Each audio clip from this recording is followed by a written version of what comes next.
तो री इनकनेट वोकाइकिंग की इस वाले एपिसोड में आप सभी लोग का स्वागत है। जैसे कि पिछले वाले एपिसोड जहां खत्म हुआ था, ये दोनों हट्टे कट्टे मुस्टैंडे की स्पारिंग और कॉन्वर्सेशन में हम लोग को पता चला था कि ये बंदे लोग उस अनऑर्थोडॉक्स सेक्शन वाले बंदे के साथी है और एक्चुअली इनका ही वो प्लान है, जिस प्लान को इस एपिसोड के शुरुआत में वो मार खाने वाला बंदा चिल्ला चिल्ला के कहता है कि हम जैसे बंदे को जरा देख, हमारे लिए एक मर्चेंट बनना क्या सूट भी करता है। अरे वो प्लान शुरुआत से ही फ्लॉप था। यह बात तेरे को समझ में नहीं आ रहा है, लेकिन मेरे को अच्छी तरीके से समझ में आ रहा है। इसके बावजूद मैंने तेरे प्लान के बारे में सुना, उसको टॉलरेट किया, पुराने दिनों के बारे में सोच के तुझे एक चांस भी दिया, लेकिन अब इस पॉइंट में मुझे तेरे को कुछ बताना नहीं है और तेरे वो प्लान क्या होगा इस बारे में मुझे कुछ जानना भी नहीं है। लेकिन अब इस बात को सुन के अपना मारने वाला बंदा इसका कहता है जी हुआंग। तेरा अब जाके इस मार खाने वाले बंदे का नाम पता चलता है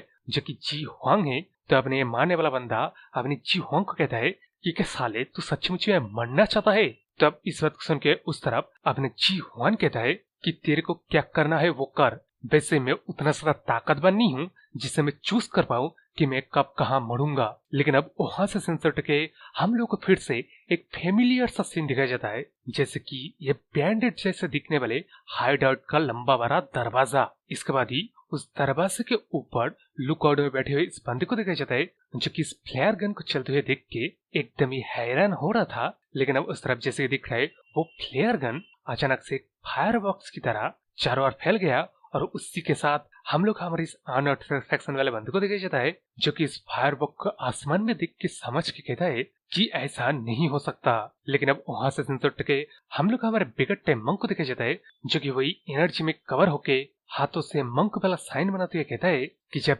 इल्यूजन टेक्निक ब्रोकन हो जाएगा तब इंस्टेंटेनियसली होंग सन माउंटेन के ओरिजिनल अपीयरेंस अपीयर हो जाएगा। तो यहाँ जैसे कि दिख रहा है वो फ्लेयर गन चलने वाला आसमान में आग जो कि चारों ओर फैल गया था वो अब 13 भागों में भाग होके मीटेरॉइड की तरह इनके वो पूरे छुपे हाउडर्ट के चारों ओर गिर जाता है। तो यहाँ गिरते वक्त उस तरफ अपनी इस मारने वाले बंदे को दिखाई जाता है जो कि सर्वेंट से पूछता है कि अब ये चल क्या रहा है, जिसका जवाब देने से पहले अपने सर्वेंट कहता है कि मालिक मैं जरा पहले देख के आता हूँ। लेकिन अब यहाँ वो देख के आ पाता इससे पहले ही उनका वो पूरा का पूरा इल्यूजन टूट जाता है और इसी के साथ साथ वो मीटेराइट जैसे दिखने वाले आग गिर भी जाता है इनके तेरे के तेरे पिलर्स पे, जो मतलब इल्यूजन को मेंटेन करके रखा रहा था। तो यहाँ जैसे देख रहे हो उस तरफ अपनी इल्यूजन टूटने के बाद ही अपना बिगट टैमक एकदम खुश होते हुए पीछे मुड़ के खुद की तारीफ करते हुए कहता है कि देखा देखा मेरे एबिलिटी को जरा देखा, मैंने एक सती वो 13 का 13 इल्यूजन को मेंटेन करने वाले पिलर को दे मारा। लेकिन अब उस तरफ जब हमको दिखाया जाता है वहाँ अपना नाइनटेल फॉक्स और रेड वाले बंदे का फादर कब का गायब था। यानी कि सीरियसली ये दो बंदे सच्ची मुच्ची में क्या है अपने बिगट्टे मंग के उन बातों को सुनने के लिए वहीं पे खड़ा रहेगा। लेकिन स्टोरी में जब ये चीज अपना बिगट्टे मंग देखता है तो अपने रेड वाली बंदी से पूछता है क्या वो दोनों कहाँ गए, जिसका जब तो ऑब्वियस है क्योंकि अब जाके हम लोग को उन दोनों बंदों को दिखाया जाता है जो कि वही इनके हाइडआउट की तरफ दौड़ रहा है। तो यहाँ जैसे दिख रहा है अपने रेड वाले बंदे का फादर आगे आगे दौड़ते हुए कहता है कि नाइनटेल फॉक्स तो फिक्र मत कर क्योंकि मैं तुझे गाइड करके लेके जाने वाला हूँ, ठीक है ना। जिस बात को सुन के उस तरफ नाइनटेल फॉक्स लाइक है सर क्यों नहीं। लेकिन अब वहां से सनसेट टके हम लोग का अपने वही नममैन क्लैन के बंदे लोगों को दिखाया जाता है जाकि वो सर्वेंट आके अब जाके इस मारने वाले बंदे को इन्फॉर्मेशन देता है कि इनके इल्यूजन बनाने वाले सारे के सारे पिलर डिस्ट्रॉय हो गए। जिस बात को सुन के अपने उस तरह मारने वाला बंदा गुस्से में कहता है अबे क्या बकवास कर रहा है। लेकिन अब यहाँ वो ये बात पूरा का पता इससे पहले अपना वो अनऑर्थोडॉक्स सेक्शन वाला बंदा आ जाता है जो कि अपनी इस मारने वाले बंदे को कहता है कि मैंने कहा था ना वो नाइनटेल फॉक्स आने वाला है, तो वो आ गया है जो बंदा मेरे को आयरन ब्लड फुटेज में मॉक किया था। तो अब यहाँ से सनसेट के हम लोग फिर से वही दरवाजे को दिखाया जाता है और फिर से दरवाजे को टूटते हुए भी दिखाया जाता है। लेकिन इस बार दरवाजे को अपने रेड वाले बंदे के फादर ने तोड़ा था। लेकिन अब दरवाजे के उस तरफ ये जो बंदे लोग थे ये एकदम मतलब कंफ्यूज है कि यहाँ चल क्या रहा है। लेकिन जब वो लोग अपने रेड वाले बंदे के फादर के चेहरे को देखता है तब वो लोग पहचान जाते हैं और पहचान का मतलब ये सोचता है कि अभी ये बंदा यहाँ क्या कर रहा है। लेकिन उस तरफ तो अपने रेड वाले बंदे का फादर जोडियो से इन बैंडेड लोगों को कहने लगता है कि अपुन द ग्रेट रेड वाले बंदे का फादर, जिसके बारे में तुम हर एक बैंडेड्स लोग अच्छी तरीके से जानते हो, तो मैं इसलिए तुम लोग को एक आखिरी वार्निंग दे रहा हूँ कि यहाँ जो होने वाला है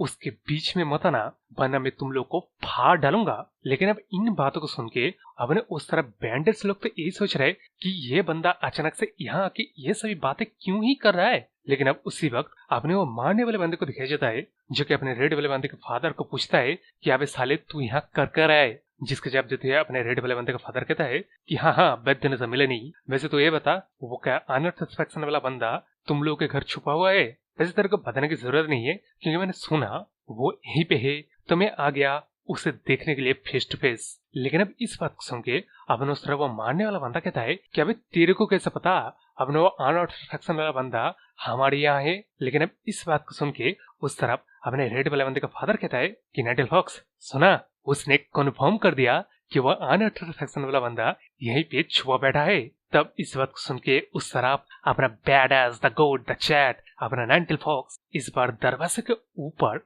इस तरह खड़ा होके अपने रेड वाले बंदे को फादर को देख के उसके बात को सुन के कहता है कि यार मुझे लगा ही था ये बंदा अपने मुंह को बंद करके रख नहीं पाएगा। तब यहाँ यह बात बोलने के बाद आगे अपना नाइटल फॉक्स कहता है क्या बे उस अनसस्पेक्शन वाले बंदे को बोल दे कि आज उसका अंत होने वाला है। तो यहाँ यार जैसे कि देख रहे हो अपने अनसस्पेक्शन वाला बंदा इस तरह छुपे चीजों को सुन रहा था, देख रहा था। लेकिन अब उस तरफ अपने मारने वाला बंदा कहता है कि अपन द जिक्सचिया इस नक्कन क्लैन का मास्टर तेरा नाममन क्लैन बताया जा रहा था, तो मैं कब से नाममन क्लैन कह रहा हूँ। आप ट्रांसलेटर अरे आप जानते हो किस तरह चेंज किया है, तो इसको नाममनी ठीक है ना। आप अगर समझ गए हो तो कोई बात नहीं है, वरना कमेंट कर सकते हो। लेकिन स्टोरी में अपने जिनसे चेक कहता है कि अपुंदा इस जगह का मास्टर तेरे साले हिम्मत कैसे हो गई, तू मेरे साथ इस तरह से बात कर रहा है, और वैसे तू है कौन। लेकिन अब इस बात को सुन के उस तरफ अपना नाइटल फॉक्स कहता है कि उस अनसस्पेक्शन वाले बंदे ने तेरे को बताया नहीं है कि मैं कौन हूँ। खैर कोई ना मैं खुद को इंट्रोड्यूस कर देता हूँ।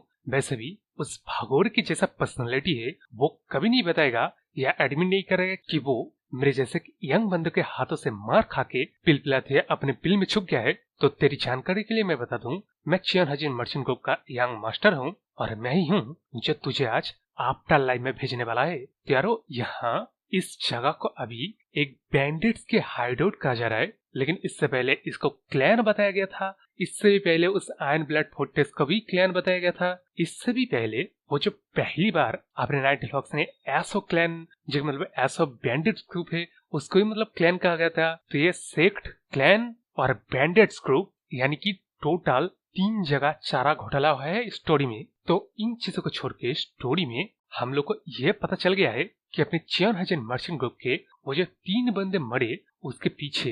ये नक्कान या कल नाममैन बैंडिट्स या क्लैन जो भी कह लो उसके मास्टर यानी कि इस वाले बंदे का हाथ है। लेकिन अब उस तरफ अपने इस अनऑर्डर वाले बंदे को अब जगह पता चल रहा है कि अपने नाइटल फॉक्स वो चियन हजिन मर्चेंट ग्रुप का यंग मास्टर है, यानी कि एक मर्चेंट सन। कोई मतलब मार्शल आर्ट क्लैन या कोई सेक्ट इसका भी यंग मास्टर नहीं है, बस एक मर्चेंट का सन है। लेकिन अब वहां से संसप्ट के हम लोग हमारे नक्कन बैंडिट्स ग्रुप का मास्टर को देखे जाता है, जो कि हंसते अपने नाइटल फॉक्स को कहता है कि चियन हजिन मर्चेंट ग्रुप के यंग सन का माइंडसेट नैरो माइंडेड नहीं है। मैंने बस तुम लोगों की थोड़ा बिजनेस की जगह लिया है, उस वजह से तू मुझे मारने के लिए चला है यहाँ पे। लेकिन अब इस बात को सुनकर उस तरफ नाइटल फॉक्स कहता है कि थोड़ा सा जगह उस जगह पे इनोसेंट 3 लोगों की जान गई है साले, और तू जो जगह को लेने के बारे में बात कर रहा है ना, उस जगह पे मेरे फादर ने मेहनत करके बिजनेस खड़ा किया है, जिसको लेने के बाद तू मेरे ही सामने मेरे फादर को इंसल्ट कर रहा है। तो जैसे कि दिख रहा है मेरे पास एंडलेस रीजन है तुझे मारने का। तब यहाँ ये बात खत्म होने के बाद ही उस तरफ नीचे चुन्नू मुन्नू में से एक चुन्नू अपने नाइटल फॉक्स की तरफ आगे बढ़ते कहता है कि अबे तेरी हिम्मत कैसे हुई जो तू हमारे लॉर्ड के साथ ऐसे बात कर रहा है। ये बात पूरा को पता उससे पहले ही अपने रेड वाले बंदे का फादर इसको एक झपट देके जमीन में ही गाड़ देता है साले को। तो यहाँ जैसे कि दिख रहा है ये हरकतें करने के बाद अपने रेड वाले बंदे का फादर बाकी चुन्नू मुन्नू को कह देता है कि मैंने कहा बीच में नक्को आने का, समझ रहे हो ना मैं क्या कहने की कोशिश कर रहा हूँ। लेकिन अब उस तरफ अपने नक्कन बैंडिट्स ग्रुप का मास्टर कहता है कि अगर ऐसा ही है तब मेरे पास भी कोई चॉइस नहीं रहा है। मैं तेरे फादर को रिग्रेट जरूर कराऊंगा, लेकिन कि उसने तुझे मेरे पास भेजा है। तब वहां से सनसेट होके हम लोग हमारे वो रेड वाले बंदी और बिगड़ते मंक की कन्वर्सेशन को दिखाया जाता है, जिसमें अपना बिगड़ते मंक अपने इस रेड वाले बंदी को कहता है कि वो नाइटल फॉक्स अनडाउटेडली उस नक्कन लॉर्ड को मार डालेगा। जिस वक्त सुनकर उस रेड वाले बंदी भी कहता है कि हाँ लेकिन तू मेरे को एक बात बता, तू तो एक टाविस्ट मंक है ना, तो तुझे क्या अपने नाइट फॉक्स को रोकना नहीं चाहिए था? जिस वक्त सुनकर उस तरह में बिगड़ते मंक जवाब देता है कि वो एक मंक जरूर है, लेकिन वो एक डेडिकेटेड सॉर्सरर भी है। लेकिन अब इस वक्त सुनकर उस तरह में रेड वाली बंदी कहती है कि मैं ये भी जानता हूँ कि सॉर्सरर लोग भी लोगों की जिंदगी की वैल्यू जानता है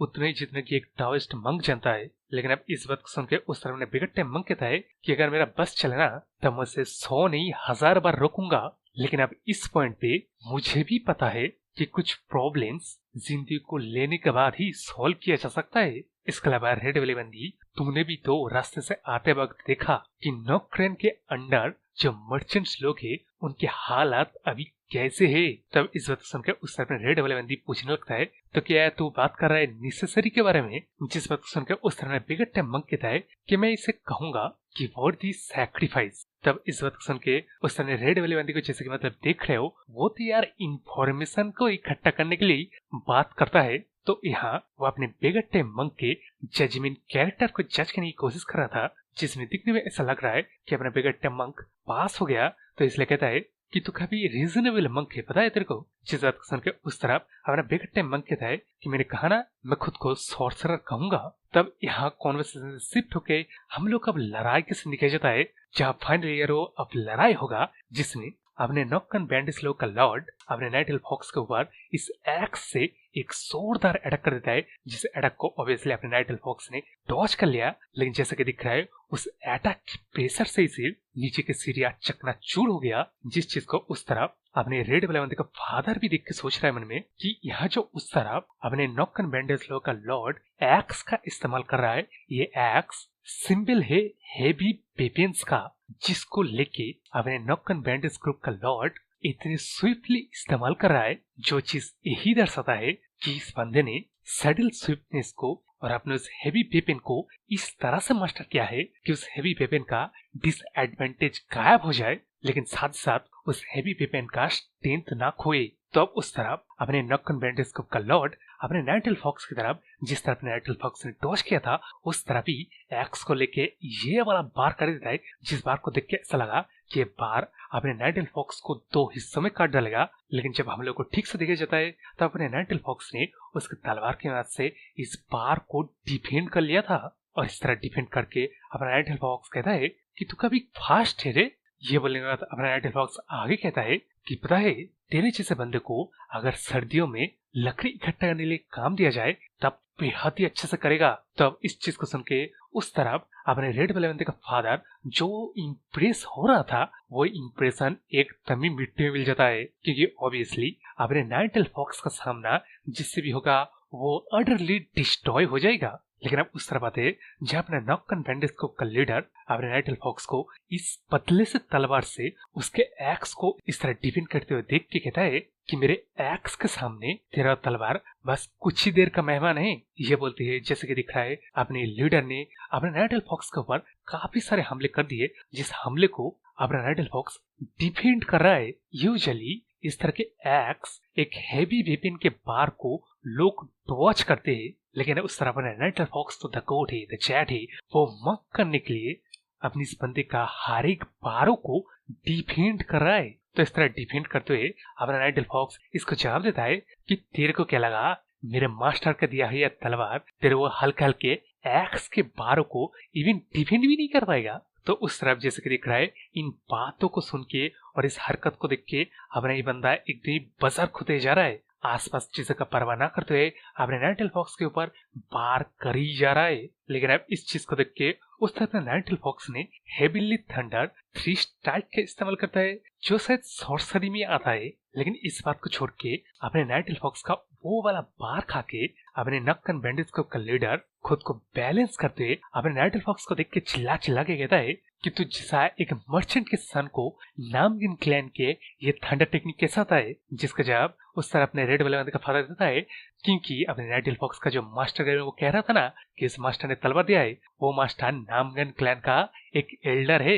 ये बोलने के बाद अपने रेड वाले बंदे का फादर इसको एडवाइस देने की कोशिश करता है कि मेरा नाम जब 24 मास्टर में से आ गया था ना तब मैं फुल्ली इस बच्चे को चैलेंज करने की हिम्मत किया था, लेकिन मेरे को इसने बीटिंग करके सबडू कर लिया। इसलिए शायद अब जाके तेरे को समझ में आ रहा है अपने नाइट फॉक्स कितना ज्यादा फॉर्मिडेबल बंदा है। और हाँ, अपने इस रेड वाले बंदे फादर ने अपने बारे में बताते बताते वो मतलब अपने नाइट फॉक्स के मास्टर में एक डिटेल दे दिया था, जिस डिटेल को सुन के इस नॉकन बैंडिट्स के लीडर को समझ में आ जाता है कि अपना नाइट फॉक्स वो वॉन्डरर ओल्ड मैन का डिसाइपल है। और इस नक्कन बैंडिट्स के लीडर ने एक बार उस ओल्ड मैन को चैलेंज भी किया था, जिस चैलेंज में ऑब्वियसली उसको मुंह की खानी पड़ी थी। तो अब इस बात को सुन के उस तरफ अपना नाइट फॉक्स की हंसी रुक ही नहीं रहा है। वो हंसते कहता है कि क्या सच में तूने मेरे उस ओल्ड मास्टर को चैलेंज किया था? यार मैं समझ रहा हूँ, उस ओल्ड मैन की वेटिंग मैंने पिछले 5 सालों से खाया है, तो मैं जानता हूँ वो वेटिंग कितने हर्ट करते हैं। तो अब इस बात को सुन के उस तरफ अपने बैंडेज ग्रुप का लीडर एकदम ही सीरियस मूड में आते हुए कहता है कि मैंने उस ओल्ड मैन से जो ह्यूमिलिएशन सहा है, उस ह्यूमिलिएशन को आज मैं तुझे मार के धोखे साफ करने की कोशिश करूंगा। लेकिन अब इस बात को सुन के उस तरफ नाइट फॉक्स आंखें बंद करते हुए इसी बीच लड़ाई में मन में सोच रहा है कि अब अगर उसके मास्टर ने उसे इस हालत में देखा, तब का वो ओल्ड मैन अपने नाइट फॉक्स को एक नॉर्मल इंसान कहेगा जो कि तलवार लिए इधर उधर दौड़ रहा है। यह सोचने के बाद ही हम लोग को फिर से वही सीन दिखाया जाता है जहां अपने इस ओल्ड मैन ने नाइट फॉक्स को कहा था कि ज्यादा खून मत बहाना, तुझे अगर हो सके तो हमेशा अवॉइड करना खून बहाने से। अगर खून बहाना जरूरी भी है तब भी अवॉइड करने की कोशिश करना कम से कम। लेकिन अब उस तरफ अपने बैंडेज लोग का लीडर अपने नाइट फॉक्स की तरफ अटैक करते आते कहता है कि जा बच्चे, अपने मास्टर को कह देना कि तुझे उसके पास किसने भेजा है। तो अब इस बात को सुन के और इस अटैक को आते हुए देख के उस अपने नाइट फॉक्स डॉज करते हुए मन में सोच रहा है कि मैं इसलिए यहाँ हूँ मास्टर, ताकि मैं फ्यूचर में जाके हजारों बंदों का खून न बहाऊं। ये सोचने के बाद ही उस तरफ अपने बैंडेज लोग का लीडर अपने नाइट फॉक्स की तरफ एक और अटैक कर देता है, जिसे अटैक को इस बार अपने नाइट फॉक्स ने उसके आते हुए एक्स को ही किक करके, ये जैसे कि मतलब दिख रहे हो, इस साल अपने हाथों से अपने एक्स को पकड़ के ही नहीं रख पाता है। तो उस तरफ इस चीज को करते हुए अपने नाइट फॉक्स मन में सोच रहा है कि कम से कम एक जिंदगी एक सैंपल होना चाहिए। इसी सोच के साथ अपने नाइट फॉक्स ने इस बैंडेज के लीडर को एक जोरदार लात का फटका देता है, जिस फटके उगा के वो उड़ के काफी दूर तक गिरता है। जिस चीज को भी अपना वो अनअट्रैक्शन वाला बंदा वही पर मतलब छुपे छुपे देख रहा था, लेकिन वहां से सुन के हम लोग को वही उस मार खाने वाले बंदे को दिखाई जाता है, जो कि खुद को किसी तरह संभालते संभालते बाहर निकलते कहता है क्या वे बाहर इतने नॉइस क्यों हो रहा है। लेकिन जब वो बाहर पूरी तरह से देखता है तब वो क्या देखता है, उसको जो मार रहा था उसका लीडर वो किससे अच्छी तरीके से पिटाई खा रहा है, जिसमें उस तरफ अपने बैंडेज का लीडर खुद को ना तो डिफेंड कर पा रहा है, ना ही अपने नाइट फॉक्स को मार पा रहा है। वो बस हमला किए जा रहा है और अपने नाइट फॉक्स के बारों को खा रहा है, फिर से उठ रहा है, फिर से अपने नाइट फॉक्स को अटैक करने जा रहा है। जिन अटैकों को अपने नाइट फॉक्स डॉच नहीं करता है, डिफेंड करता है, और फिर से अपने नाइट फॉक्स इसको जोरदार फटका देके दूर गिराता है। जिन चीजों को यारो उसके बैंडेज ग्रुप के अब हर एक बंदे देख रहा है, जो लोग अपने मन में सोच रहा है कि अगर कोई नाइटमेयर उन लोग को डरा पाए तो वो नाइटमेयर कुछ ऐसा ही दिखेगा जो चीज अभी वो लोग देख रहा है। तो यहाँ इस चीज को देख के उस समय नाइट फॉक्स अपने उसी बैंडेज ग्रुप के लीडर कहता है कि अपने आसपास अपनी बंदों के आंखों की तरफ दिख रहा है, उन लोग के आंखों में डिस्पेयर नजर आ रहा है तेरे को। तो बता ये वाला फीलिंग तेरे को कैसा महसूस हो रहा है। तब इस चीज को सुन के उस तरफ अपने बैंडेज ग्रुप का लीडर वहीं पे बैठ के थक के एकदम खून से लथपथ होते कहने लगता है कि मेरी इस हालत को देख के और अपने बंदों को वो आंखों को देख के ये मत समझ कि अपन दा मतलब यहाँ जैसे कि दिख रहा है अपना ठीक से नाम भी बता नहीं पा रहा है और ये भी बता नहीं पा रहा है कि मैं हार नहीं मानूंगा, क्योंकि ये बताने से पहले वो अपने विपिन को छोड़ के वहीं पे खून की उल्टी करने लग रहा है। तब इस चीज को देख के उससे अपने रेड वाले बंदे का फादर एक्सप्लेन करता है कि अपने जो बैंडेज का लीडर है ना, ये सिर्फ गुस्से की वजह से बार बार अपने नाइट फॉक्स को अटैक करने जा रहा था, अटैक खा के गिर के फिर से उठ के अटैक करने जा रहा था, जो चीज इसके इंटरनल चोटों को बढ़ाते ही जा रहा था, जो एक्यूमुलेट होके अब उसका ऐसा हालत हो गया है कि वो उठ तक नहीं पा रहा है। यह बोलने के बाद अपने रेड वाले बंदे का फादर अपने नाइट फॉक्स से कहता है कि दिखने में वो बंदा इतना ज्यादा खून की उल्टी कर रहा है ना, जिससे हम लोग को यही पता चलता है कि इस बंदे को इंटरनल चोट काफी ज्यादा लगा है। जिस चीज सुनकर उस तरफ नाइट फॉक्स भी कहता है कि अगर तो फिर ऐसा है तो क्यों ना हम लोग इस लड़ाई को फिनिश कर दे। तो अब इस चीज को सुन के उस तरफ अपने बैंडेज का लीडर किस तरह खुद को संभाल के अपने बिपिन को लेके एक और बार लड़ाई करने के लिए तैयार होते कहता है कि मैं आखिर तक लड़ूंगा। तब यह इस बात के बाद वो कुछ अपने बारे में हीरोइक बात कह पता इससे पहले अपने नाइट फॉक्स ने उसके तलवार को टेलीकिनेसिस की मदद से इधर उधर से चलाता है, जिन बारों को वो डॉज तक नहीं कर पाता है। इसके बाद हम लोग को दिखाया जाता है वो टेलीकिनेसिस स्वॉर्ड अपने नाइट फॉक्स का वही टेक्निक इस्तेमाल करता है जिस टेक्निक में वो हजारों बार एक ही सेकंड में कर लेता है, जिनको भी ऑब्वियसली वो बैंडिट्स का लीडर डॉज नहीं कर पाता है। लेकिन इस तरफ आखिर में अपना नाइट फॉक्स तलवार को लेके फिनिश करते वक्त उसका टेक्निक इस्तेमाल करता है जो कि हेवी सैटरिंग शॉर्ट फॉर्म, जो नाम आपको याद होगा तो अपने नाइट फॉक्स के मास्टर ने इस टेक्निक का नाम दिया था। इसके बाद आगे अपना knight fox sword unity cloud splitting unified essence इस्तेमाल करके अपने इस बैंड ग्रुप के लीडर को बीच से फाड़ डालता है। तब इससे सीन के बाद उस तरफ अपने रेड विलेवंती के फादर को देखा जाता है जो कि एक भी पल मिस न करते हुए देख के आखिर में जजमेंट देता है कि नॉकन बैंडिट्स ग्रुप का लीडर यहीं पे डिफीट हो गया। इसी के साथ उस तरफ अपने नाइट फॉक्स के उस पार को दिखाया जाता है अपने इस बैंडिट ग्रुप के लीडर को शरीर तक को दो हिस्सों में रहने नहीं देता है, जैसे कि यारो देख रहे हो। इसी के साथ अपना नाइट फॉक्स डायलॉग मारता है कि अपन के शॉट के सामने नॉकन बैंडिट्स ग्रुप का कोई भी बंदा खड़ा होने के लायक नहीं है। तो अब वहां से संसट के हम लोग को पूरी तरह से कपड़े में कवर इस बंदी को तोड़ते हुए कहीं जाते हुए दिखाता है, जहां एक्चुअली अपने बंदी वो ब्लड कल्ट के बंदे लोगों से बचते फिरते भाग रहा था और शायद इसी बंदे को वो ब्लड कल्ट के बंदे लोग ढूंढ भी रहे थे। तो यह जैसे कि इससे पहले भी हिंट दे दिया गया था कि अपने जब ब्लड कल्ट के बंदे लोग अपने नाइट फॉक्स के बंदे लोगों के साथ मिला था वो सिर्फ बड़े एक सर्च पार्टी का छोटा सा ग्रुप ही था। तो अब यहाँ इन ब्लड कल्ट के कॉन्वर्सेशन को देख के हमें ये पता चलता है कि बंदे लोग इसी बंदी को ढूंढ रहे थे जो कि नहीं मिला, लेकिन उन लोगों को ट्रैक्स मिला किसी लड़की का और सिर्फ एनिमल से मिले है। इन बातों को सुन के उस तरफ से ये इन सर्च पार्टी का कमांडर है जो ये कहता है कि तुम लोग ब्लड लॉर्ड को यही बदलने वाले हो क्या? यहाँ पे बकवास करना बंद करो और अपने अपने पोजीशन में जाके ढूंढना शुरू करो। ये बोलने के बाद अपने कमांडर टाइप बंदा वहां से जाते वक्त कुछ महसूस करता है, तो जब पीछे मुड़ के देखता है जाके अपने वो बंदी इनके बातों को सुन रहा था वहां से वो बंदी अब गायब हो गया है। लेकिन अब वहां से सनसेट हो गए हम लोग को फिर से इस अनअर्थली फैक्शन वाले बंदे को दिया जाता है जिसको कि अपने नाइट फॉक्स ने जिंदा पकड़ा था। तो इस चीज को देख के उस तरफ अपने रेड वाली बंदी कहती है कि मैं जब ट्रैवलिंग चलाता था ना तब मैं कई सारे अजीब चीजों को अपनी जिंदगी में देखा है, लेकिन ये नजारा सच्ची मुच्ची में इससे पहले मैंने कभी भी नहीं देखा है। तब इस बात को सुनकर उस तरफ नाइट फॉक्स कहता है कि तुम लोग फिक्र मत करो, ये होश में आने वाला नहीं है और अपने सब बंदे लोग को बुला लो, हम लोग मुरिम अलायंस में जाने वाले हैं।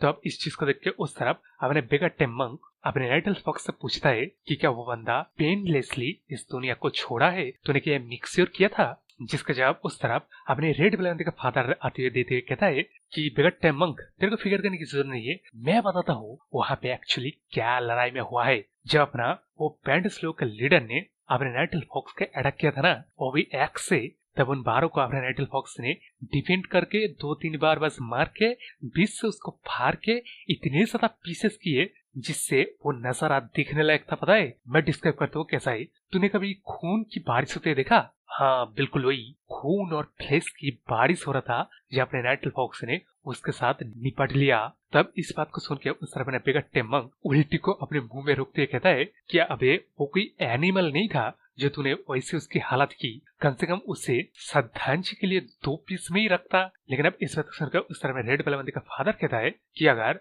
अपने नाइट फॉक्स ने उस बैंडिट ग्रुप के लीडर को पेनफुली 2-3 स्ट्राइक में मार दिया होता तब वो 100-200 1000 बैंडिट्स जो है ना वो अपने नाइट फॉक्स के ऊपर अगर तलवार उठा लेते तब अपने नाइट फॉक्स को उन 1000 बंदों को मारना पड़ता। इसलिए अपने नाइट फॉक्स ने वो चीज करके एक एग्जाम्पल खड़ा किया उनकी नजरों के सामने, जिससे लोग ये हिम्मत नहीं करे कि अपने नाइट फॉक्स के अटैक करे, और वही चीज हुआ। तब इन बातों को सुनते उस तरफ नाइट फॉक्स मन में सोच रहा है कि हर एक ग्रुप में ऐसा एक नहीं तो 2 इडियट्स मिल जाएंगे जो उस तरह के नजारा देखने के बावजूद भी तलवार उठाने की हिम्मत करेंगे। इसी सोच के साथ हम लोग को वो मार खाने वाले बंदे को देखा जाता है जो कि अपने नाइट फॉक्स को ये दूर जाते हुए देख रहा था। जिस चीज को देख के उस तरफ अपना नाइट फॉक्स कहता है अरे नहीं यार ये देखो जो इडियट्स के बारे में सोच रहा था ना ये वो इडियट है। ये बोलने के बाद वो जब अपने इस मार खाने वाले बंदे के पास जाता है ना तब अपने मार खाने वाला बंदा अपने नाइट फॉक्स को कहता है कि उसे अपने नाइट फॉक्स अपने अंडर में ले ले, क्योंकि वैसे भी वो ग्रीन किंग यानी कि नॉकन बैंडिट्स का लीडर इसको एक ट्रेडर घोषित करके मारने की कोशिश किया था। इसका मतलब वो अभी नॉकन बैंडिट्स ग्रुप का कोई पार्ट नहीं है। लेकिन अब इस वक्त सुनकर उस तरफ अपना नाइट फॉक्स कहता है कि तो मैं क्या करूं, तो अभी होमलेस है, इसलिए क्या मेरे को तुझे अपने अंडर में लेके तेरे को घर देना पड़ेगा क्या। लेकिन अब इस वक्त सुनकर उस तरफ अपने मार खाने वाला बंदा कहता है कि मैं कोई बेगर नहीं हूँ, और यंग मास्टर मैंने आपको अपने अंडर में मुझे लेने के लिए इसलिए ही कहा क्योंकि आपके पास ना बल्कि सिर्फ स्ट्रेंथ है, बल्कि आप एक काम माइंडेड किसी और से सबसे ज्यादा मर्सीफुल इंसान हो। इसलिए मैं मेरी पूरी जिंदगी की लॉयल्टी आपके लिए प्लेज कर रहा हूँ। लेकिन अब इस बात को सुन के उस तरफ नाइट फॉक्स कहता है, अच्छा तू एक बात बता, तेरे जैसे एक बैंडिट की लॉयल्टी जो कि अपनी जिंदगी को जीता था लोगों से पैसे छीन के, वो मेरे किस तरह के यूज में आने वाला है भला।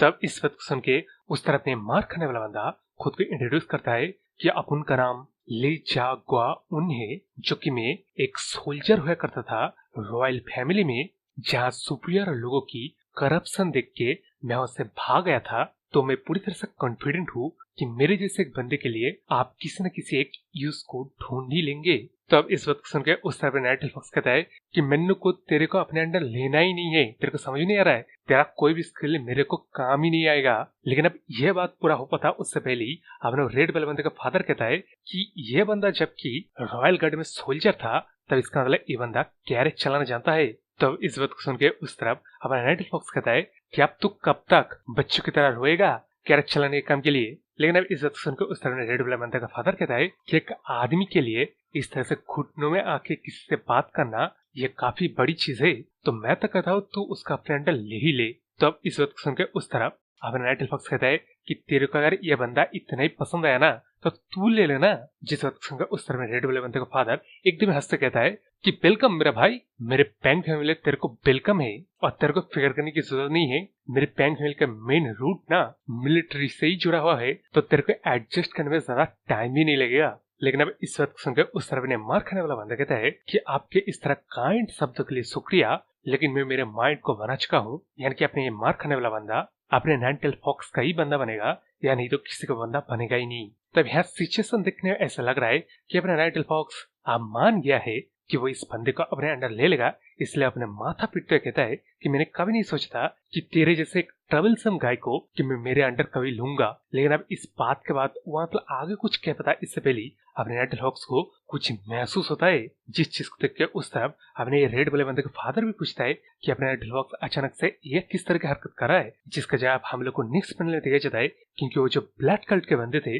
उन लोगों ने अपनी इस बंदी को ढूंढ लिया है, तो वो लोग चेस कर रहे इसे, और मतलब पकड़ने की मारने की कोशिश कर रहा है। तो यहाँ अपनी बंदी भी मन में सोच रहा है कि मैं अगर इन लोग का जल्दी पीछे छुड़ा नहीं पाता ना, तब इनके नाम पर एक्सपोनेंशियली बढ़ जाएंगे, तब मतलब इस बंदी को कहीं पे भाग के जाने का कभी भी मौका भी नहीं मिलेगा। लेकिन अब इसी सोच के बाद अपने बंदी जिस तरफ दौड़ रहा था उसके सामने से ही अपने ब्लड कल्ट के बंदा इसको माथे पे एक मुक्का मार के वहीं गिरा देता है। जिसके बाद जैसे देख रहा हो अपने बंदी बैलेंस ना बना पाके इस पेड़ में जाकर टकराता है। जिसके बाद जैसे देख रहे हो अपनी इस बंदी को चारों ओर ब्लड कल्ट के इन बंदों ने एकदम ही घेर लिया है। तो यहाँ लोग बात कर रहे कि ये बंदी भागा तो भागा कैसे, इनके बोल्ड ऑफ हेवन से। मतलब सर ये लोग अपने आप को ब्लड कल्ट या नहीं तो वेबसाइट ने चेंज करके इसको वर्ल्ड ऑफ हेवन कर दिया है, या नहीं तो यही कल्ट जिसको हेवनली डिवाइन डिवाइन कल्ट कहा जाता है। पता नहीं यारो, जब मतलब ये चीज क्लियर होगा तब मैं आप लोग को बता दूंगा। लेकिन अब स्टोरी में ये ब्लड कल्ट के बंदे लोग इस बंदे को घेर के कहने लगता है कि मैं सोच रहा था तू भागा तो भागा कैसे और तू भागेगा भी क्यों, जिस बारे में अगर मैं ठीक ठीक से सोचूं तो एक्चुअली भाग ही नहीं रहा था। तो हम लोग को इस भागे हुए प्लान में चालाकी से हम लोग को बेवकूफ बना रहा था। तो मतलब शायद ये बंदी का मकसद ही वही रहा होगा कि ये किस तरह अपना कोई गोल अकम्प्लिश कर ले, या नहीं तो इस ब्लड कल्ट के रिवाइवल कर में दुनिया भर के मार्शल अलायंस किस तरह बता पाए। लेकिन अब ये तो मेरा थ्योरी है, लेकिन स्टोरी में आगे जाकर पता चलेगा ऐसा ही कुछ प्रोबेबिलिटी है। लेकिन उस तरफ अपने ब्लड कल्ट के बंदा इस बंदी को कहता है कि तेरा प्लान अच्छा तो था, लेकिन इन रिजल्ट में तू पकड़ा तो आखिरकार गया ही ना। लेकिन अब इस चीज को सुन के उस तरफ अपने बंदी खुद को संभाल के अपने हाथ में डैगर लेके फाइटिंग के लिए तैयार हो जाता है। जिस चीज को देख के उस तरफ में ब्लैक कलर का बंदा कहता है कि सब लोग ध्यान से, इस बंदे ने ऑलरेडी उस डेयर की मदद से हमारे कई सारे बंदों को मार दिया है। लेकिन अब इस बात को सुन के अपने उस तरह बंदी उस डेगर को अपनी गर्दन में रख के कहता है कि तू साले काफी अच्छा मजाक कर लेता है, लेकिन मैं भागा ही था ये सोचे कि आज मैं मरूंगा तो तेरे को या तो मेरे को जाने देना पड़ेगा या नहीं तो मैं खुद को ही मार डालूंगा। लेकिन अब इस बात को सुन के उस तरह ब्लैक कलर का ये वाला बंदा कहता है कि मुझे नहीं लगता तेरा मरा हुआ फादर ये चीज चाहेगा कि तू यहाँ मर जाए। मैं जानता हूँ तेरे को ट्रेन ही ऐसे किया गया है कि तू मेरे जैसे बंदूक के हत्थे नहीं चलेगा, लेकिन हम वो लोग हैं जो तेरे फादर के पीठ पीछे बार करने वाले बंदूक के पीछे है, तो तू हम लोग को ना मार के बस खुद को ही हमारे सामने सुसाइड कर लेगा। तब इस बात को सुन के उस तरह में बंदी को समझ में आता है कि ये बंदे लोग ही है जिस वजह से उसके फादर को धोखा दे के मारा गया है। तो ये बात समझने के बाद अपने बंदी उस टैगर से इस ब्लैक कलर के बंदी के ऊपर अटैक करते हुए कहता है कि तुम हरामजादो बीस्ट से भी गए गुजरे हो, आज मैं तुम लोग को मार डालूंगा। लेकिन यहाँ जिसके अंदाजा था जब अपने बंदी इस ब्लैक कलर के बंदी के ऊपर अटैक करने आता है तब ये बंदा एक ही फटके में इस बंदी को जमीन में पटक देता है। तो अब यहाँ इस तरह जमीन में पटक के अपने ब्लैक कलर का बंदा कहता है कि तूने अभी भी जिस तरह पॉइंटलेस मूवमेंट किया ना, यह मूवमेंट सच में मेरे को तेरे उस फादर के बारे में याद दिलाता है जो कि इस तरह पॉइंटलेस मूवमेंट करते करते मारा गया, और तू भी like father like daughter pointless move करते करते यह पकड़ा गया। तो अब यहाँ इस तरफ जैसे कि देख रहे हो अपने बंदी स्ट्रगल कर रहा है, इस ब्लैक कलर के बंदे से बोलता है कि मुझे छोड़ दे हरामजादे। लेकिन ऑब्वियसली इन सारे बातों को इग्नोर करते हुए अपने ब्लैक कलर का बंदा आगे कहने लगता है कि ब्लैक डीमन लॉर्ड ने उसे तेरे को जिंदा लाने के लिए कहा है, इसलिए तो अभी तक जिंदा है। लेकिन तेरे को कितना चोट लगेगा, जैसे कि एक दो हाथ पैर टूट जाना, जो कि कॉमन बात है, इस बारे में कुछ नहीं कहा है। इसका मतलब समझ रहे ना, तो आप इसके बाद रेजिस्ट भी नहीं कर पाएगा। तो उस तरफ अपने बंदी इन सारे बातों को सुनते हुए वही मतलब चिल्लाने लगता है कि मुझे छोड़ दे, मैं तेरे को मार दूंगा। तब यहाँ इन बातों के बीच अपने ब्लैक कलर का बंदा इस बंदी के हाथ को तोड़ने वाला था, लेकिन तभी कोई इसे कहता है कि इस लड़की को छोड़ दिया जाए। और ये बात हमारा द गोड द चैट नाइनटेल फॉक्स ने कहा था। जैसे कि यार दिख रहे हो अपना द नाइनटेल फॉक्स कोर्ट को खाने वाला द पिनिकल ऑफ चैट एकदम ही बैडस बन के लड़की को बचाने के लिए आ गया है। लेकिन अब उस तरफ अपने ब्लैक कलर का बंदा कहता है कि अबे तू है कौन, और तू क्या इतना ही बेवकूफ है जो तू इस दुनिया में इस औरत का खुद को एलाई बना रहा है। त्यारो इस स्टेटमेंट से एक चीज तो क्लियर हो जाता है, और एक पहले भी क्लियर था कि अपने भागने वाला बंदी ना कोई स्मॉल कैरेक्टर नहीं है। लेकिन अब उस तरफ अपना नाइनटेल फॉक्स गुस्से में कहता है कि ऐसा लग रहा है तेरे को समझ में नहीं आया, मैंने बोला इस लड़की को अभी के अभी रिलीज कर। यार यहाँ जैसे कि देख रहे हो अपने नाइनटेल फॉक्स के ये बातें वो लाइन रॉयर जैसे इन लोग के ऊपर एको की तरह अटैक करता है, जिसके बाद वो लोग तो उड़ते हुए मतलब चले जाते हैं। लेकिन अब इस तरह जब ये बंदी अपने नाइनटेल फॉक्स की तरफ दिखता है और अपने नाइनटेल फॉक्स जिस बंदी की तरफ दिखता है, तब हम लोग को वही वाला सिनेरियो दिखाया जाता है जो अपने नाइनटेल फॉक्स मतलब होकाई वाले दिनों में जिस लड़की के मरने के बाद उसने सारे के सारे योकाई की मसीगर करना शुरू कर दिया था, वो लड़की ये बंदी है। और अपने नाइनटेल फॉक्स मतलब अपने पुराने होकाई दिनों में आ गए है। तो यहाँ इस चीज को महसूस करके वो अपने मन में सोच रहा है कि उसका इंटेंशन गलत नहीं था। इवन हजारों साल छोड़ के जैसे मतलब इंसानी जिंदगी जीना शुरू कर दिया है, वो इस फीलिंग को फील किया और रिकग्नाइज भी कर लिया। इसलिए वो बाहर कहता है क्या तू भी री इनकारनेट हुआ है? मैं नहीं जानता था कि ब्लड कल्ट के बंदे लोग तेरा पीछा कर रहे थे। यानी कि शायद किसी तरह जब पहली बार अपने मतलब नाइनटेल फॉक्स को ब्लड कल्ट की मुलाकात हुई तब उसने मतलब किस तरह इन्फॉर्मेशन ले लिया था कि वो लोग किसका पीछा कर रहे थे। लेकिन अब इस तरह अपने ये बंदी भी अपने नाइनटेल फॉक्स को उसके पुराने वोकाई वाले रूप में देखता है, जो कि फिर से एक ह्यूमन रूप ले लेता है और उसे मतलब पूछता है कि मैं जानता हूँ तू मुझे रिकॉग्नाइज नहीं कर पाएगा, लेकिन फिर भी अब तेरा नाम क्या है? जिसका जवाब एक और बार अपना बंदी 1000 साल वाला बंदी के वही नाम को बोल के खुद को इंट्रोड्यूस करता है कि मेरा नाम वा इयन है। जिस बात को सुन के उस तरह अपने नाइनटेल फॉक्स मन में सोच रहा है कि न बल्कि इस बंदी की फेस से एकदम ही सही है, बल्कि उसका बॉडी, उसका सेंट, इवन उसका नाम भी एकदम ही सेम है। जिस बात को सोचने बाद अपना नाइनटेल फॉक्स घुटनों में आके इस बंदी को कहता है कि तुझे शायद विश्वास नहीं होगा, लेकिन तू ऐसा एक औरत है जिसको मैं कभी प्यार किया करता था। यानी कि सीधा सीधा अपने नाइटिल फॉक्स ने अपने प्यार का इजहार कर दिया, वो भी भरे समाज में। लेकिन अब इन बातों को उस तरह अपने ब्लड कल्ट के बंदे लोग भी सुन रहे थे, तो ये अपना बंदा कहने लगता है कि अरे देखो तो इस इंसेन हरामजादे को, अबे मेरे चुन्नू मुन्नो देख क्या रहे हो, अटैक करो उसके ऊपर, जल्दी से इस हरामजादे को मार गिराओ और लड़की को लो और यहाँ से निकलो। तब इस चीज को सुन के उस तरफ अपने बंदी अपने नाइटिल फॉक्स को कुछ कह पाता, उससे पहले ही अपने नाइटिल फॉक्स इन लोग की तरफ देखते कहता है कि बस थोड़ा पीछे हट जाओ, मैं इन लोगों से अभी कभी निपट लूंगा। तो अब ये बोलने के साथ साथ ही हम लोग को जंगल को ऊपर से दिखाया जाता है, जहाँ की नो अपने नाइटिल फॉक्स के नौ टेलों की तरह तलवार से स्लैश निकल के इन हर एक ब्लैक कलर के बंदों की मतलब राख तक को भी जंगल में फैला देता है। तब यहाँ इस कांड को करने के बाद अपना नाइटिल फॉक्स इस बंदी को मुड़ते हुए कहता है कि इस बार खुद उसे वो प्रोटेक्ट करेगा। लेकिन अब इस सीन से गए हम लोग को थोड़ा सा शाम का वक्त दिखाया जाता है, जो लोग फिर से वही कैरेज से वापस जा रहे, जहाँ की अपना कैरेज चला रहा है वो मार खाने वाला बंदा कैरेज को बाहर बैठा हुआ है, ये बॉडीगार्ड वाला बंदा, लेकिन अंदर अपने रेड वाली बंदी किसी चीज को लेके एकदम ही गुस्से में है, जिस चीज को देख के उससे अपना बिगड़ते मंक मतलब चुप रह जाता है, बात करने की कोशिश करता है, लेकिन फिर भी वो क्या ही डालता है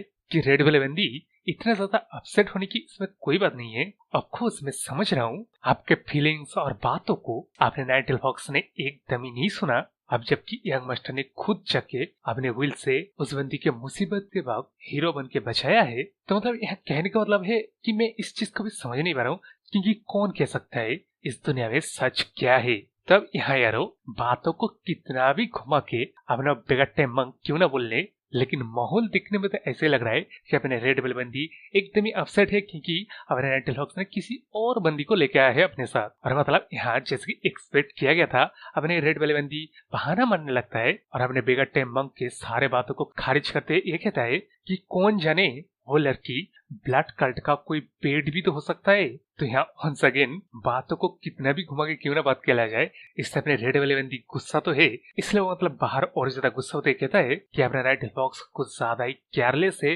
वो बंदी खुद ही एक कोई ट्रैप हो सकता है। इन सारे पॉसिबिलिटी रहने के बावजूद भी पता नहीं क्यों अपना नाइटिल फॉक्स उस बंदी से अपने आंखों को हटा नहीं पा रहा है। लेकिन अब इस बात को सुन के उस तरह अपने बिगड़ते मंक एकदम ही चुप हो जाता है, क्योंकि खास करके इस जैसे मामलों में अपना बिगड़ते मंक एकदम ही आगे रहता है, तो मतलब वो अच्छी तरीके से समझ रहा है कि हाँ चल क्या रहा है, इसलिए वो इस बार खुल्लम खुल्ला बोल देता है कि रेड वाली बंदी क्या मैंने सही सुना, मेरा कान खराब तो नहीं है या मैं समझ नहीं पाया, तू क्या जेलस है उस बंदी से। तब इस बात सुनकर उस समय रेड वाली बंदी फिर से वही मतलब बहाना लगता है कि मैं और जेलस उस लड़की से हो ही नहीं सकता। तो यहाँ क्लियरली दिख रहा है अपना बिगड़ते मंक इस चीज को काफी इंजॉय कर रहा है। लेकिन अब वहां से शब्द के हम लोग को अपने नाइटिल फॉक्स और उस बंदी को एक साथ दिखाया जाता है। अब मतलब रात हो गया तो वो लोग बॉन्ड फायर करके बात कर रहे, जिसमें अपने बंदी रिवील करता है कि ब्लड कल्ट के बंदे लोग स्पेसिफिकली उसके पीछे नहीं पड़े हैं, बल्कि एक्चुअली उसके फैमिली के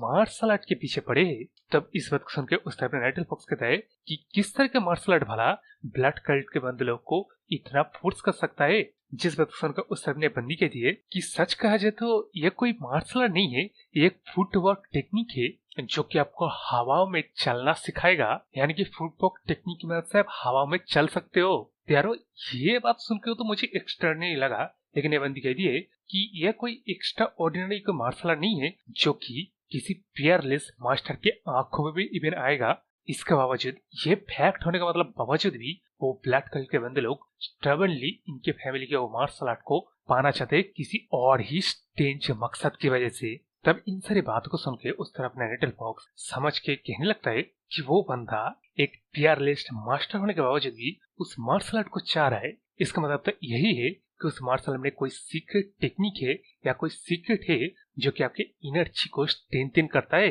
तो अब इस वक्त सुन के अपने बंदी को झटका लगता है, तो वो हल्की सा आवाज में पूछता है कि इस चीज के बारे में अपने नाइटिल फॉक्स को किस तरह पता है। तब इस सवाल को सुन के जो कि अपने नाइटिल फॉक्स का भी स्पेकुलेट कर रहा था कि ऐसा कोई वजह होगा, वो अब कंफर्म हो जाता है। तो वो बाहर अपनी इस बंदी को समझाता है कि ब्लड कल्ट के मार्शल आर्ट को प्रैक्टिस करने की वजह से जो लोग ब्लैक क्लास करते हैं ना, जिस वजह से उनकी ची अनस्टेबल हो जाते हैं, इस वजह से शायद ये मार्शल आर्ट को वो लोग एक स्टेबल आर्ट की तरह देख रहे हैं। वैसे मैं भी हैरान था, उन लोग के मार्शल आर्ट में जरा सा भी इंच मौजूद नहीं था। वो लोग शॉकिंगली प्योर यांग ची के मार्शल आर्ट को प्रैक्टिस करता है, जो चीज एक्चुअली गलत है, क्योंकि कोई एक प्योर इंग कह लो या प्योर यांग कह लो, इन एनर्जी से अगर आप प्रैक्टिस करोगे ना, तब आपके प्रैक्टिस में लिमिटेशन रहता ही है। तो इसका मतलब वो लोग तुम लोग की फैमिली की मार्शल आर्ट को एक एनर्जी को बैलेंस करने वाले मार्शल आर्ट की तरह देख के हासिल करने के लिए इतना ज्यादा डेस्परेट हो गया है। तब इन सारी बातों को सुनकर उस तरह अपने बंदी समझ के एकदम मतलब कहने लगता है कि सच में कि हमारे फैमिली की मार्शल आर्ट इतना सा स्पेशल है। तब इस बात को सुनकर उस तरफ अपना नाइटल फॉक्स कहता है कि ये सारे बातें अभी भी एक केस ही है, बिना किसी एविडेंस के वो इस चीज का में कंफर्म नहीं कह सकता है। लेकिन अब इस बात को सुनकर उस तरह अपने बंदी मतलब कहने लगता है कि वो इन रीजनों को जान के ना और भी ज्यादा गुस्सा होने लग रहा है कि इस दुनिया में ऐसे भी लोग हैं जो उनके खुद के लिमिटेशन को ओवरकम करने के लिए न बल्कि उन्होंने उसके मतलब फादर को सेक्रीफाइस कर दिया, बल्कि पूरे के पूरे फैमिली को ही सेक्रीफाइस कर दिया। तो अब इस बात को सुन के उससे अपने नाइट फॉक्स पूछता है क्या उसने अभी भी ये नहीं कहा कि वो मुरिम अलायंस में जा रहा है ताकि वो ब्लड कल्ट से निपटने के लिए मदद मांग सके, जिसका जब में अपने बंदी ऑब्वियसली हाँ देता है। तो इसलिए अपना नाइट फॉक्स पूछता है कि एक बार मुरिम अलायंस उसके रिक्वेस्ट को एक्सेप्ट कर ले तब वो उसके बाद क्या करेगा, जिसका जब में अपने बंदी कहती है कि वो पहले अपने फैमिली को रिबिल्ड करेगा। तब इज्जत सुनकर उस तरफ नाइटल फॉक्स कहता है कि फैमिली को रिबिल्ड करने के बाद वो क्या करेगा,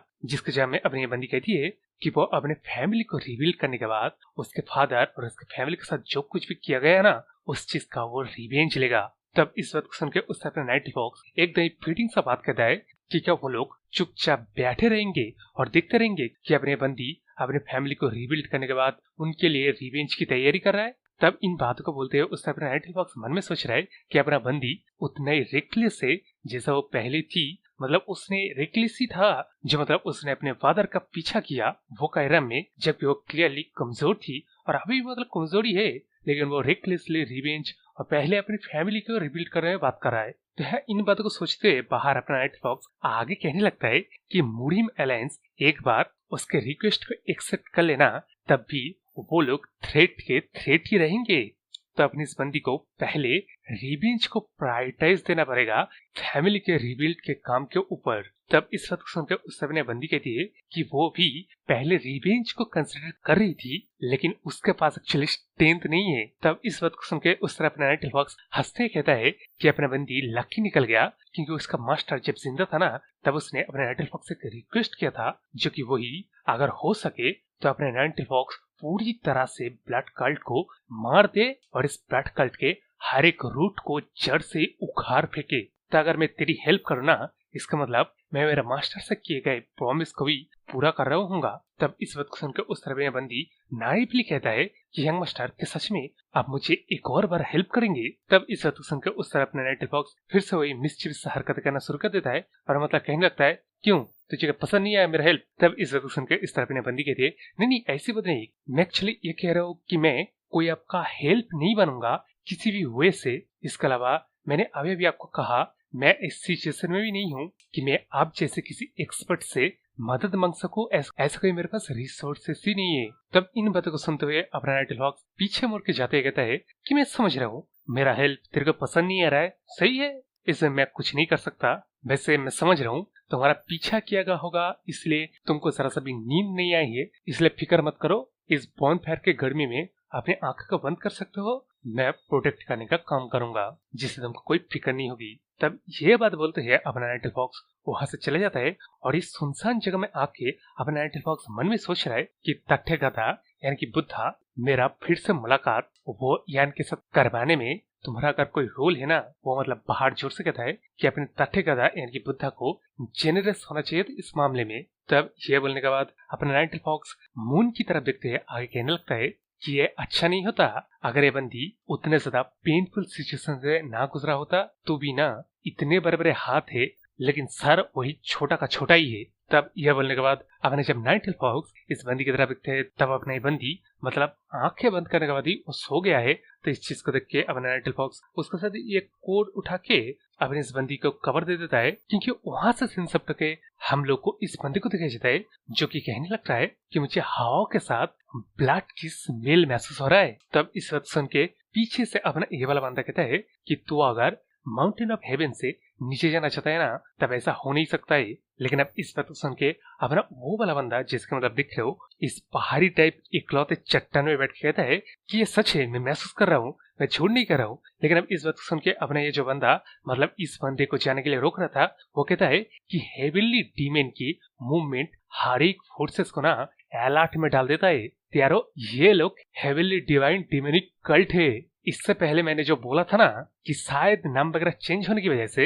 वो हेवनली डिवाइन कल्ट, इससे पहले जिसको बताया गया है वो ये ब्लड कल्ट होगा। लेकिन ब्लड कल्ट अलग है और अभी हम लोग को जिस बंदे को दिखाया जाता है वो लोग हेवनली डिवाइन कल्ट है। जहाँ की ये वाला बंदा आगे और कहने लगता है कि अगर हेवनली डिवाइन कल्ट मूवमेंट करेगा ना, तब बाकी के फोर्सेस टेंशन में आ जाएंगे, टेंशन से फ्रिक्शन तैयार होगा और फ्रिक्शन काफी जल्दी एक्सेलरेट होके एक बड़ी तबाही का रूप ले सकता है। इसका मतलब आप समझ आए ना हमारे हेवनली डिवाइन कल्ट की हिस्ट्री कैसा रहेगा। तब इस बात को सुन के अपना वो बंदा कहता है कि हिस्ट्री में इस चीज के बारे में रिकॉर्ड क्यों ही किया जाएगा, मैं तो बस नीचे जाके इस रिमेनिंग यूथ को थोड़ा सा एंजॉय करना चाहता हूँ। यानी कि ये बंदा कोई बिग शॉट होगा जो कि हेवनली डिवाइन कल्ट के टेरिटोरी से नीचे जाके यानी कि बाकी के समाज मतलब राइचियस अलायंस, मर्चेंट किंगडम, इन जगहों में छुप छुप के घूमने जाने के बारे में बात कर रहा है। तेवरे यहाँ इस चीज को छोड़ के